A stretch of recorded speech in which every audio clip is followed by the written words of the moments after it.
né un 13 avril 1953 à Dakar et c'est le fils du juge Kéba Mbaye. Abdoul Mbaye, un banquier qui a occupé les fonctions de directeur général de la Banque de l'Habitat du Sénégal, de la Banque sénégalo-tunisienne et de la Tijari Banque du Sénégal avant d'être nommé chef du gouvernement le 3 avril 2012. Le Premier ministre est diplômé de l'École des hautes études commerciales de Paris, de la Sorbonne et de l'Université Cheikh Anta Diop de Dakar.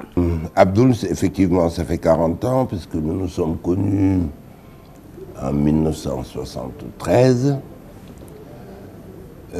Moi, je venais d'être diplômé du MBA HEC. Donc, je sortais du campus de Juillet-en-Josas. Quand lui rentrait dans le campus, en première année de HEC Grande École. Il était tout jeune, il avait 20 ans. Des moments forts, il y en a eu plusieurs, essentiellement au sein du club HEC, qui est un club qui regroupe des diplômés d'HEC et d'autres chefs d'entreprise. Abdoul est un des créateurs de ce club. Il en a été le premier président. Et je dois dire qu'au sein de ce club, il a fait preuve d'un leadership incontestable. Et le plus important, c'est qu'il a su toujours élever le débat sur des questions très ardues, comme qui tournent autour de la réussite en gestion, les problèmes qui interpellent notre société, la confiance en soi dans ce que l'on fait. Chers compagnons, je vous salue. Que la paix soit sur vous et sur vos familles. Que la paix soit sur le Sénégal et les Sénégalais, sur l'Afrique et les Africains,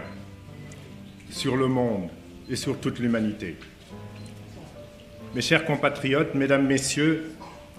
je souhaiterais vous parler du Sénégal, notre cher pays, et je vous remercie sincèrement du temps que vous m'accorderez. Je m'exprime en mon nom, bien sûr, et au nom de mes compagnons qui m'ont accordé leur confiance en me chargeant de diriger notre formation politique, l'Alliance pour la citoyenneté et le travail, qui repose sur le respect de la parole donnée, la loyauté, l'intégrité et la résistance à toute tentation, d'où qu'elle vienne. Le respect de la parole donnée, qualité importante partout et en tout lieu. C'est encore plus vrai au Sénégal par les temps qui courent. La loyauté, celle qui n'est due qu'au juge suprême de façon absolue, Dieu, et qu'à l'autre juge, le peuple sénégalais. dugg ci sa biir langue politique est-ce que ngëm-ngëm la wala contrainte la ci yow. mais ngëm-ngëm rek la mën a doon man nag ci dëgg-dëgg musuma jàpp waru politique néew na sax ñoo xam ne dañuy àgg ba ci sama at soog a dugg ci politique li ma jàppoon mooy dimbale koo xam ne mu ngi doxal politique ni ma ko yaakaare man ak ni ma ko bëggee 2011 ma jàppoon ne Macky Sall ci kaw programme bi mu doon oote moom laa waroon a jàppale candidat Macky Sall laa jàppale booba nekkagul président de la République te yaakaaruma ci dara mu daal di ma fal premier ministre ma ànd ak moom jéem a taxawal li nga xam ne lii bindoon na ko ci biir programme yoonu yokkate ñu ànd di dem ba élection locale yi ñëw mu jàpp ne soxla na premier ministre politique ma daal di génn waaye teewul ci kaw li nga xam ne mi ngi ci doon oote ma des ca taxawal kuréel bu ñuy wax club de réflexion travail et vertu di ko ci dimbale ci kaw joxe ay xalaat waaye ñu dem ba ma teg sama bët ci loo xam ne jàpp naa ne dafa daal di weddi li mu doon oote bi mu nekkee candidat. mën nañu wax ne xam nga génn na primature 2013 septembre 2013 2014 dik 2015 dik 2016 dik waaye ba tey taxawuluma parti dugguma ci politique. jàpp ni ma ko doon waxee sànq war a dimbale président de la république ak ñeneen ñoo xam ne ay njiit lañu ci réew mi ci kaw ànd ak sama ay nawle mëtoon nañ sax juróom-ñaar téeméer di xalaatal Sénégal ci ay anam yu bari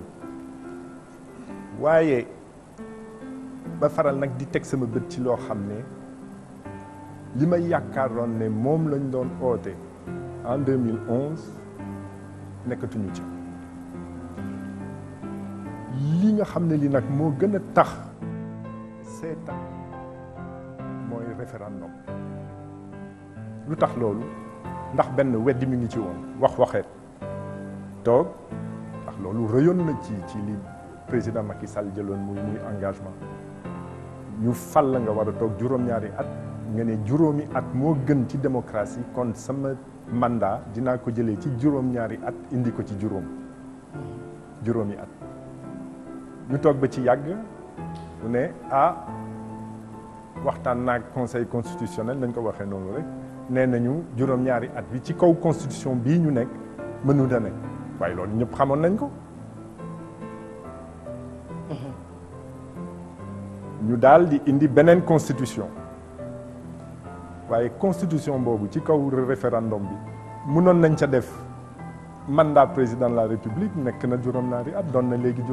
juróomi at astafurlah waaye kenn defu ko yow kay bu laaj constitution bii ñu nekk ndax juróom-ñaari at laa war a toog walla juróom li ngay tontu kay mooy juróom-ñaari at. parce que moo ci nekk laajteel kay ndax mënuñu fexe ba sama juróom-ñaari at yi ñu indi ko ci juróom ndax.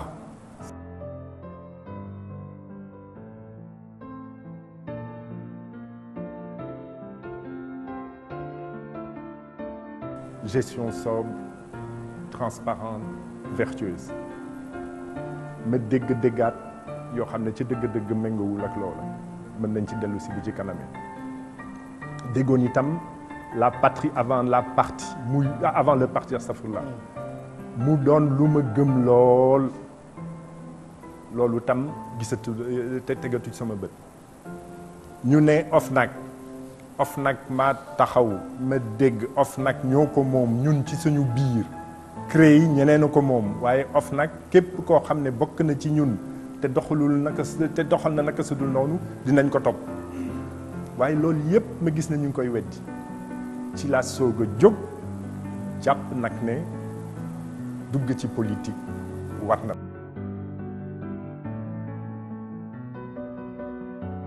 di jàpp ne politique ñaari façon la dafa am politique boo xam ne te malheureusement loolu lañ fi tàmm gis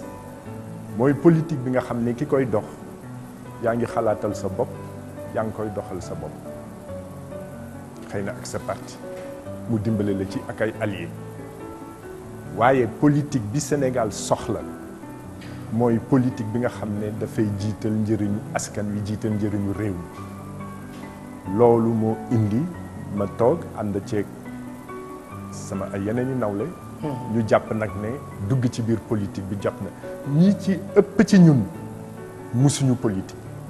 waaye dañu jàpp rek ne jot na seetaan waratuñu war nañu jóg jéem a jëf loo xam ne day jëm ci njëriñu Sénégal jëm ci njëriñu askan wi ndax nag toog na lu yàgg sax xalaat ne mouvement citoyen doyoon na xëy na waaye ñu mujjee jàpp ne politique bu bon politique bu baax moo koy mën a dàq